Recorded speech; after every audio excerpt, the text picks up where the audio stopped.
శ్రీ గురుభ్యో నమః. శ్రీమతే నమః. మాతృపితృదేవతాభ్యో నమః. ఈరోజు మనమున్న ప్రపంచంలో అతిగా అనేది ఏది చేయకూడదనేసి ఒక పెద్దల మాట అనేది ఉందండి. అందువలన ఆ అతి అనేది ఎందుకు చేయకూడదు అనేది మీకు ఒక శ్లోక రూపేణ అలా చెప్పడానికి నేను మీ ముందుకు వచ్చానండి. శ్లోకం అండి.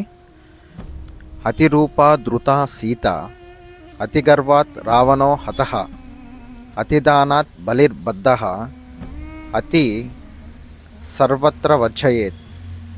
అంటే దీని యొక్క అర్థం ఏమిటంటే, అత్యంత సౌందర్యంగా ఉండటం వలన సీత అపహరణకు గురి అయ్యింది.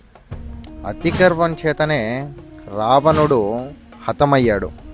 అతిగా దానం చేయడం వలన బలి పాతాళానికి పంపబడ్డాడు. అందుకే అన్ని వేళల్లో అతి అనేది పనికిరాదని పెద్దల మాట.